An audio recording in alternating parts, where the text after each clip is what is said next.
Don in London, hello. Yeah, Don in London, hello. February the 20th, 2013. My video is all about recovery from addiction to either substance or behaviour. I share about how addiction and substance misuse helped me get sober. I had to become an alcoholic first, and I'm an alcoholic in recovery. And I share about what helps me most on a daily basis and what helped me in the past as well, and the journey into recovery. So there we go. I speak for myself and nobody else. So if you are an alcoholic in recovery, I'm only saying this so you know, I don't speak for you. Never can, never will. Don't want to. Each person shares their message of experience, strength and hope where they choose to, and how they choose to, and that is just right as it can be today. So for those of you who are on the journey into recovery, new to it, I cover the 12 steps of a fellowship program, and that fellowship is Alcoholics Anonymous. I don't speak for the fellowship, never can, never will. We're all the same size in it, trusted servants. So nobody's in there telling you what to do, and nobody's out there continually telling you what to do if you get sober and get your life back. Because once we have the freedom to be ourselves and learn how to, and this is part of my journey, sharing the 12 steps and how they work for me, 12 principles of living, which I can't learn unless life experience happens. So they're good in theory, but no good until you get the practice of how they work in reality. So living reality is the key to life in the moment of now. So this little fellowship, or rather quite big fellowship now, which I don't represent, there's a little book of AA available in most good meetings, or simply you can get it online. But it has one or two things which are helpful to me. It reminds me of what is said at the beginning of every meeting you attend or you might attend, depending on where you are in your life. And if you're not an alcoholic, fantastic. What I've learned is that when I wasn't actually classified as an alcoholic, I was finding life tough. And if I'd had these 12-step principles available to me to give me my freedom on a daily basis, I would have been very happy. So each month I cover one of them. So 1 to 12, January to December. And they've been covered over the years by me and other people. So it's just one voice here, completely unsatisfactory for one voice in recovery. No gurus, I'm not a guru, I'm just sharing what I know. So one of the things I know is the AA preamble, that I read it to you rather than try and recite it. So it means more to me. Alcoholics Anonymous is a fellowship of men and women who share their experience, strength and hope with each other, that they may solve their common problem and help others to recover from alcoholism. So it's about sharing experience, strength and hope of how to recover, and what it was like as well. The only requirement for membership, and this applies to anyone, the only requirement for membership is a desire to stop drinking. There are no dues or fees for AA membership. We are self-supporting through our own contributions. So if you are poor or remain poor, you don't put your last penny in, not like I used to, because I felt less than. You don't put your last halfpenny in if you need food. Somehow it's like the 2 loaves and 5 fishes principle. We get enough to cope. So there are no dues or fees. Now, AA is not allied with any sect, denomination, politics, organisation or institution, does not wish to engage in any controversy, neither endorses nor opposes any causes. So the fellowship is not allied with anything, but you are. You're allied to your life, hopefully, and getting one back. So whatever your beliefs, whatever you're joined up to, whatever your alliances are, whatever your controversies are, they're yours. So AA is there for one thing. Our primary purpose is to stay sober and help other alcoholics to achieve sobriety. So our primary purpose is to help each other keep sober and be as controversial as we wish, join as many causes as we feel right, have our own beliefs and opinions and outlooks and religions. So we have common ground around one thing, sobriety, common understanding of how it can happen, and a bit of gumption thrown in, common sense. So primary purpose is to stay sober and help others to achieve sobriety, other alcoholics. So that's why I do these videos, because some people can't get to meetings, some people don't know about AA, and some people have a misguided view of what AA might be. But I'm one voice in fellowship, no bigger, no smaller than anybody else is, and that applies to you too. So if you are in AA and you find this objectionable, switch off. If you are in AA and you're just wanting a friendly voice, stay tuned until you've had enough. And that applies to everybody. This is not here to represent AA. It's here for me to share how it's helping me daily. And that's what I do. I share my thoughts and feelings these days. And what happens when I wake up? Ungodly times of day, for one thing. So I've got my notes from this year, which I share, and then last year's, which then go on my blog. One view only is not enough, so this is just me. Common ground, common sense and gumption. And February is all about step 2 and sanity for me. Step 2, came to believe that a power greater than ourselves could restore us to sanity. At the beginning of each meeting, especially newcomers' meetings, we are encouraged to listen to the similarities and not the differences when people share their experience, strength and hope. In my early days, sometimes all we can hear are the differences being shared. Well, he was different to me, she was different to me, his circumstances were worse than mine. I'm not like him, I'm not like her. And that's where we get into a painful place of judgment. We judge everything as wrong as we go through the doors. So sometimes all we can hear are the differences being shared. So we can find out our get out clause, a way out of fellowship, so we can return to the insanity of they don't know what they're talking about. How on earth do they keep sober with all that bullshit going on in there? Actually, it's how we tune into common sense and gumption, or we tune into bullshit, because I guarantee you will hear bullshit in meetings. And I have been culpable in that way too. Mea culpa, I am guilty, or I'm at fault in that, because when I got into recovery I was full of bull. So from the first meeting to the second meeting of fellowship, this is me, when I really did not understand what was going on. There was a 5-year gap. In my first meeting of AA, I had been pushed through the doors by an anxious family member who told me to go in and sort myself out. The irony, being pushed through the doors into a meeting of AA, all these smiling people, some I knew as neighbours, health club friends and arts club members and friends, and of course a scattering of famous individuals living in my area who I knew from the health club as well, not so much from the arts club.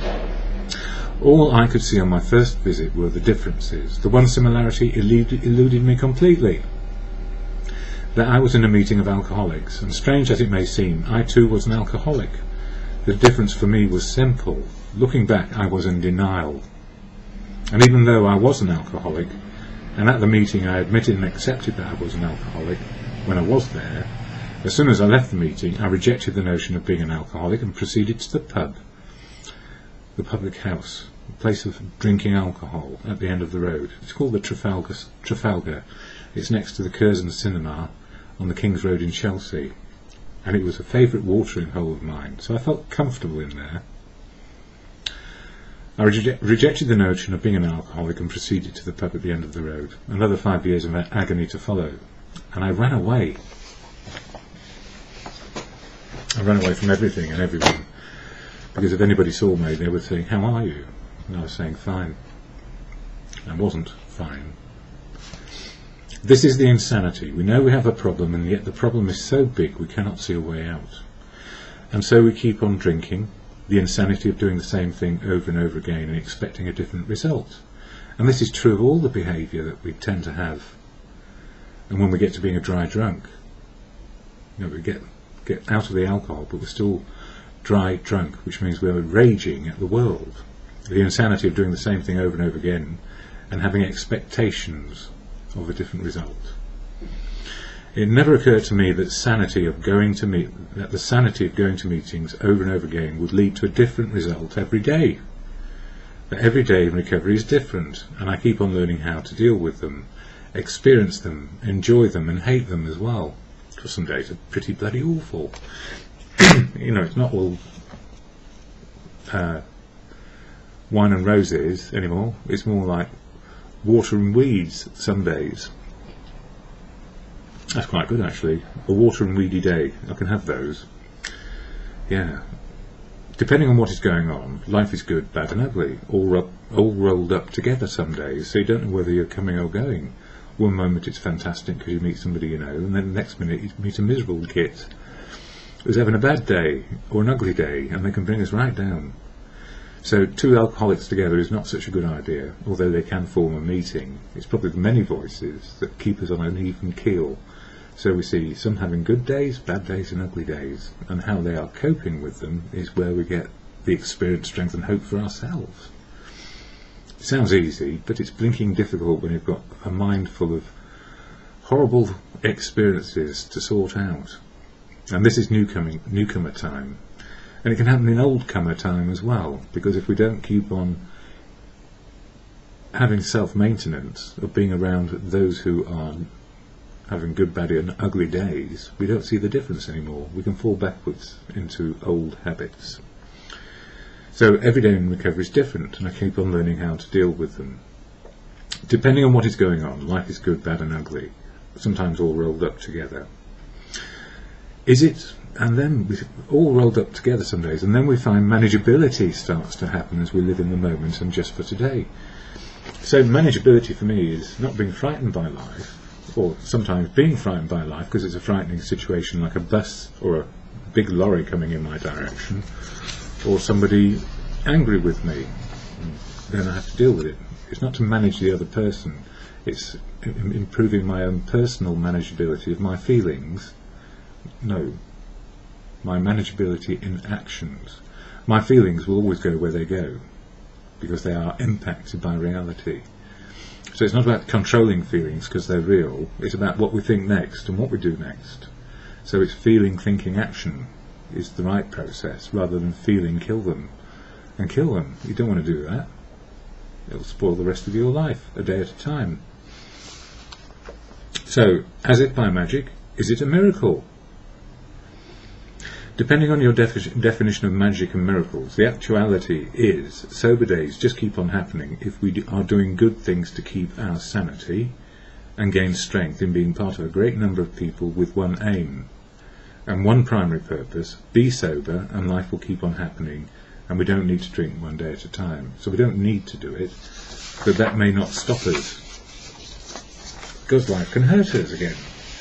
And if we get hurt deeply and don't do anything about it and start getting into old behaviour, life can go to crap in no time at all, from one day of many years sober in some cases, and people relapse because of forgetfulness, and also sometimes overwhelmed beyond the pale, and then we have to start again.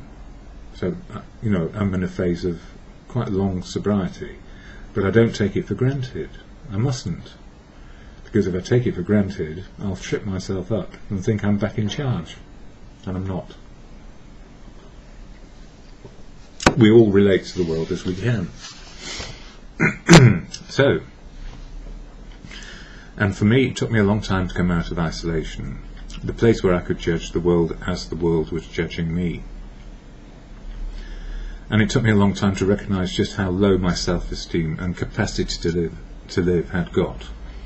Rock bottom had not been a concept within me when I was in it, or in my vocabulary.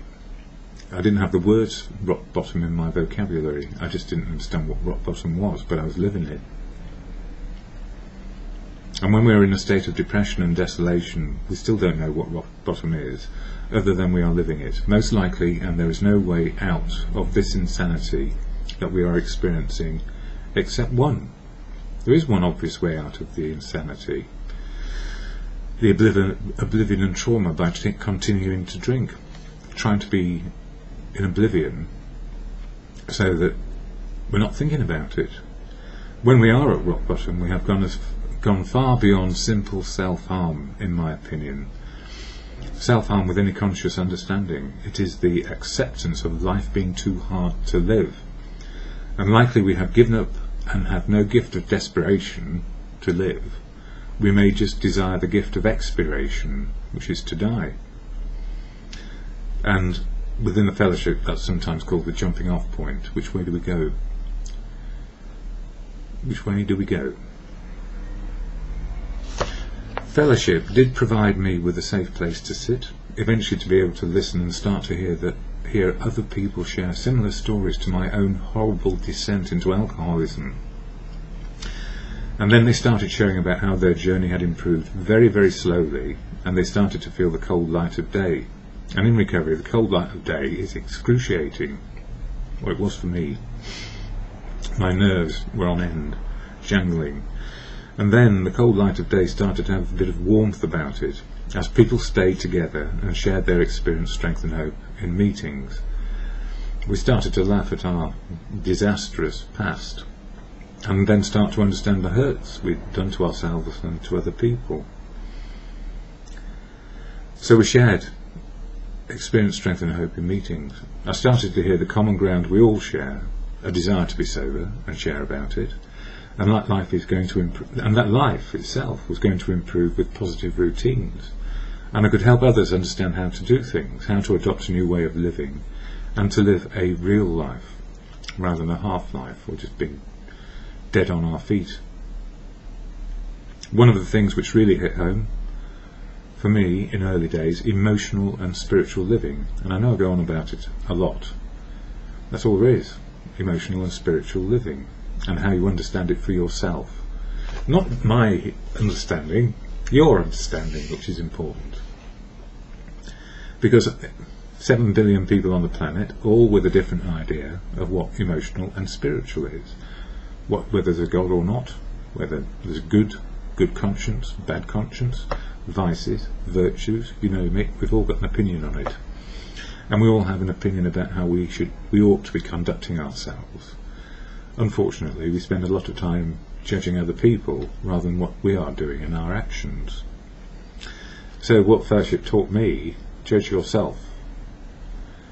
Your spot check inventory is available at any moment in terms of emotional and spiritual. How do I feel? Why? What can I do?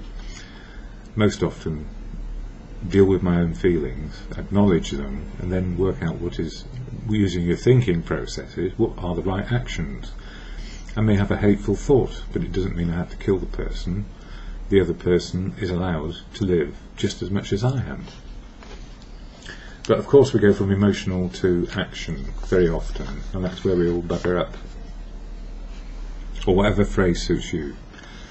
We go from feelings to action. So in other words, watch out, because without the bit in between the thinking, we can be in a real pickle. So, and although many people have a more profound and wider understanding of emotional and spiritual than me, because they've been doing it all their lives, well, we've all been doing it, we just don't realise just how either good, bad or ugly it's been until we look back enough to decide what's better today. So, and although many people have a more profound and wider understanding of emotional and spiritual than me, which includes their religion, their religious beliefs and opinions, I truly understood emotional and spiritual to mean this: experiencing my feelings as they are, which fitted the reality of my situation. So feelings fitting with what is going on, rather than a whole mountain of crap being pushed into my next action today. So I truly understood that.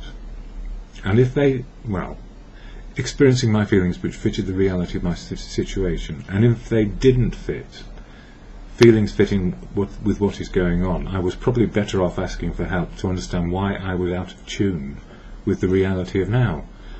I don't feel like I'm in the moment. I'm thinking about the future. What am I going to have for lunch? That's today. And my future as a human being. Life is getting tougher and tougher, economically, but spiritually and emotionally, well, let's talk about it. Yeah, I can get out of tune. Using a head full of notions, old expectations and old entitlements, I had no right to expect under any circumstances living in the moment of now. Yes, usually a head full of old notions, expectations and entitlements I have no right to. I don't have a right to those things. So I needed to let go of the old entitlements and the expectations and old notions of what the world should be delivering to me. Indeed, it turned out that nothing was being delivered to anyone unless they truly worked hard and learned how to get whatever it was they thought they ought to have. And the same is true today. I am not entitled. I'm not entitled. The old notions of life and how life used to be do not exist. Most of the things we take for granted, a roof over our head and enough food, are not available all the time, and even in the UK, United Kingdom, there are areas today which could be classified as third world rather than the first world of one of the richest economies on the planet. So something about the distribution of wealth there, isn't there? Very unequal, and especially for those who have seen better days, like me. As part of the economic success story of the 1970s to the 2000s, I was part of it. It can be very difficult to accept.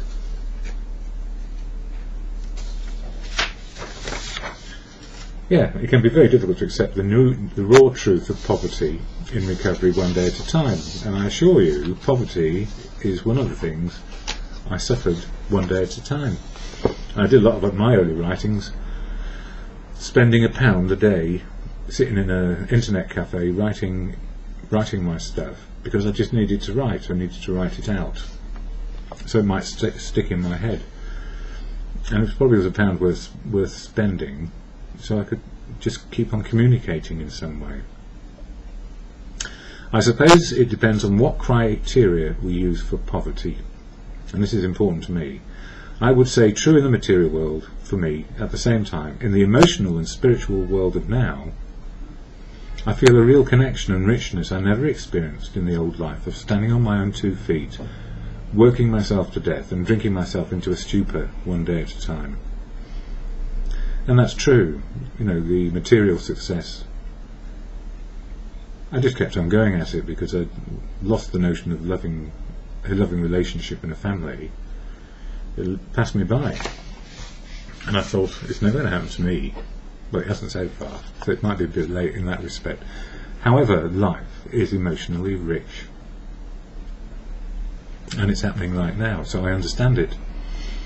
So how do I feel today? I do have deep gratitude to be part of something bigger than me, which is fellowship and society, with common ground on common understanding, and I enjoy what I understand of emotional and spiritual life, living in the moment where I experience feelings as they can be in relation to my reality.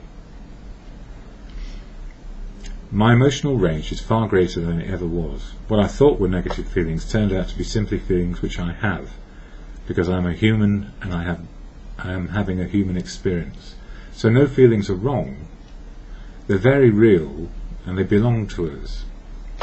It's then the thinking and action part which follows, where we can go into either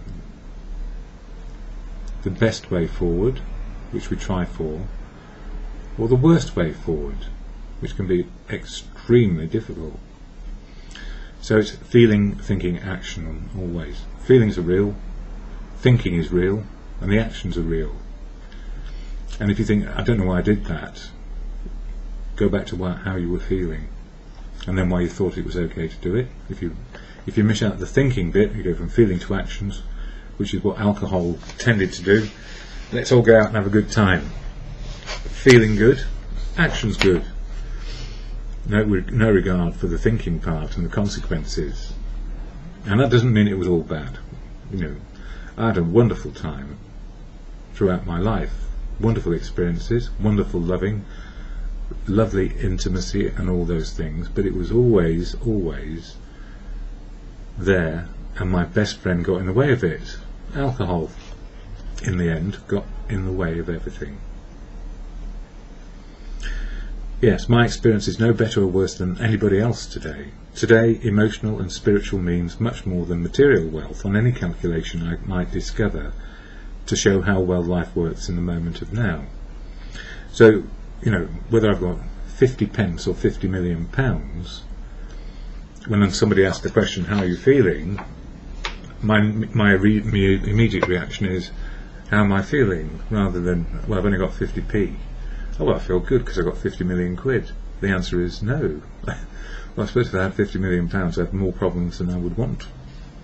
So it's not, I'm not rejecting the offer of the 50 million quid. If you're offering me 50 million pounds, what I'm saying is, I still need my emotional and spiritual life. So whether I've got 50p or 50 million, I've probably got 5 quid at the moment. That's all right. And I've got enough food in the fridge until my next payday. What more do I want? Of course I want something, because I'm human. But what do I really need is peace of mind, using my common sense and gumption, and being helpful. So, yeah, wealth on any calculation, emotional and spiritual, is better. Feelings in the moment of now equal to reality. I've got somebody knocking on my door. My good deed of the day, letting in the lift engineer for the landlord. I need the lift. One of those unfortunate things in recovery. You live longer, you get different things going wrong. Anyway, my final paragraph after that little interlude for this morning anyway. Common ground, common sense and gumption are on offer to anyone anywhere within the fellowship and outside the fellowship. So we're going to find common sense and gumption all around us. All we have to do is ask for it. But it doesn't necessarily come when we want it. Keep on asking sometimes for more than a day. And maybe we need to ask ourselves, what are we asking for? So, and as we can be restored to sanity on a daily basis, we can see the common ground and the common sense and the gumption being applied by humans who are sober today, and sometimes those who are slightly drunk. Because don't rule out, just because somebody's a drunkard or whatever, that they are completely useless. Because I assure you, even in my drunken times, I was extraordinarily helpful in extraordinary ways, which I couldn't see, because they were just normal. They were just normal when everybody else felt it was extraordinary. Doesn't mean I was better than them. It just means I've gone through more hell than them, and maybe had a better idea. But the one thing I couldn't do was look at me and my alcoholic behaviour. Even when I looked in the mirror and I saw somebody who was dead on their feet and bent out of shape emotionally and physically, I got into a terrible state. And I couldn't do anything about it on my own until I said, yes, it's me. I'm the one who needs help. So, at the same time, we will see many contradictions in people and their behaviour as they keep on learning the truth, love and wisdom of living today. Because we do. Either we get to the truth, love and wisdom of now, or we don't. And actually the spiritual experience of not finding the truth, love and wisdom of now is horrible when you're an alcoholic and you can't find a way out on your own. So, on the other hand, if we truly understand that it is okay to be vulnerable, just go back a bit here, emotional and spiritual learning is the most difficult element of human endeavour. It is, because if we feel vulnerable, fear of exposure can snap and cut off and suppress our development. So if somebody gets at you for some reason and you don't like it, or they're showing you up, or they are a bully, I'd love to meet the bullies that used to have a go at me and deal with the situation differently. And one of the things I would have dealt with differently is to walk away from those situations where I would have no power and no way of seeking redress. I stayed too long, often, in difficult circumstances because I thought I knew better. And the simple truth was, I didn't, and they had the power. So sometimes we can get out of things and then work out what to do next. Or, make sure we've got an exit strategy where we don't feel like we're losing out. Sometimes the best thing to do is leave people alone to get on with their own horrible, horrible lives. It's not for me to correct a horrible life, it's to get out of the way of it as much as possible. And if it's a common problem, the power greater than me, society, community and work environments and laws will sort it out. I don't have to sort it out. Hand it over just because I'm this, that or the other. How dare they? Well, they bloody well do dare, and they have the power to do it. So they get away with it, they think. It's their life experience and their spiritual experience which is damaged. And I can improve my spiritual experience by finding the right path for me without them. So that's my way of dealing with it these days. And if somebody's violent towards me, or is threatening it, step out of the way and let authorities deal with it, those who can do. So there we go, a bit of stuff. And we can be restored to sanity on a daily basis. We can see the common ground and the common sense and the gumption being applied by humans who are sober today. At the same time, we will see many contradictions in people and their behaviour as they keep on learning the truth, love and wisdom of living today. Emotional and spiritual learning is the most difficult element, and I'm saying it again because I feel it is important, difficult element of human behaviour and endeavour. Emotional, feelings in the moment of now, consistent with what is going on. If we feel vulnerable, fear can snap and cut us off and suppress our development. On the other hand, if we truly understand that it is okay to be vulnerable and to learn new life experience and adapt ourselves each day with humility. Humility just simply is, I'm going to learn how to do this, not in spite of people, but because I want to learn it. Most of the time, nothing can undo the learning, which can be good, bad or ugly. So we learn the good, bad and ugly daily, and depending on circumstances and the people we encounter one day at a time. And most importantly, for me, we get our freedom to choose the path which works today. Freedom to choose the path which works today. For you, not for me. And for me and not for you. So in other words, you get your choices back to join in, not join in, deal with the good, bad and ugly, sober. And in recovery, it's about everyone being included, family, community, society, as we can be, bearing in mind circumstances and what has happened before. We don't have an automatic right or entitlement. This is my view, may not be your view. We don't have an entitlement to anything.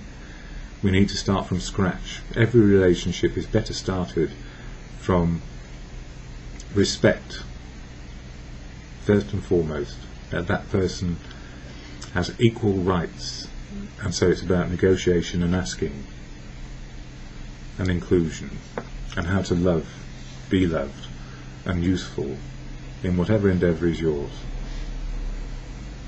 So that's the end of me today, and what do I want to say about something else which is going on?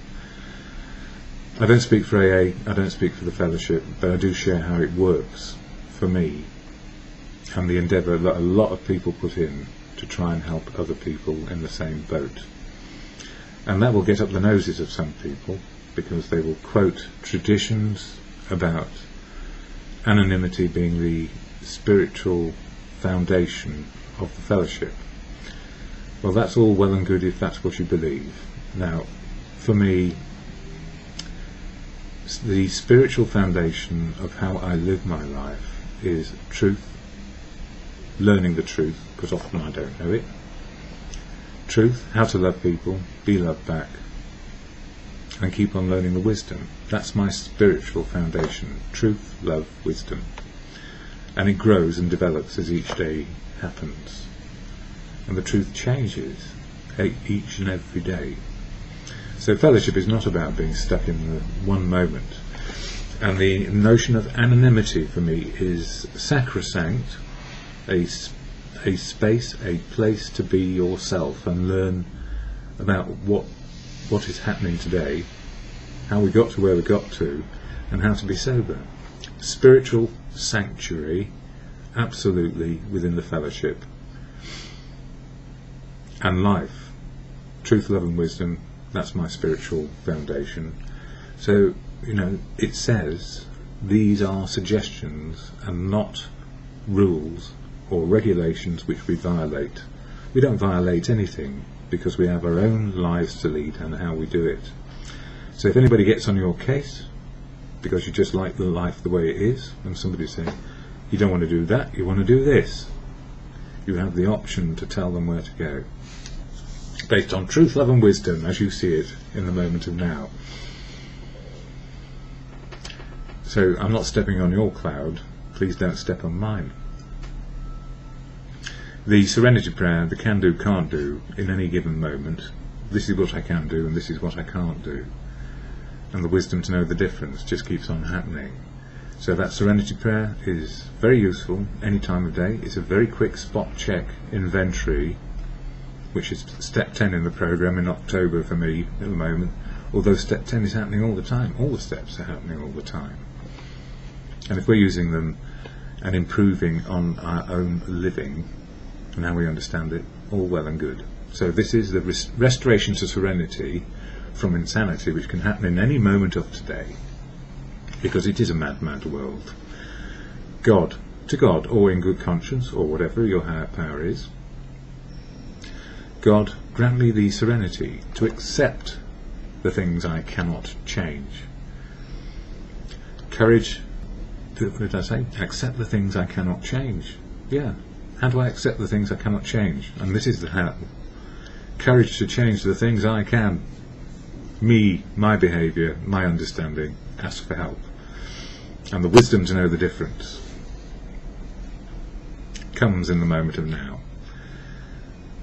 However it comes, it comes. If you are looking for truth, love and wisdom in your life, you will get it. If you're not looking for it, you won't get it. God, grant me this serenity to accept the things I cannot change. Courage to change the things I can. And the wisdom to know the difference. And if I can't, ask for help. Or see that it's not going to happen. It just can't be done. No amount of people are going to make that happen. So, that's it. Have a good day.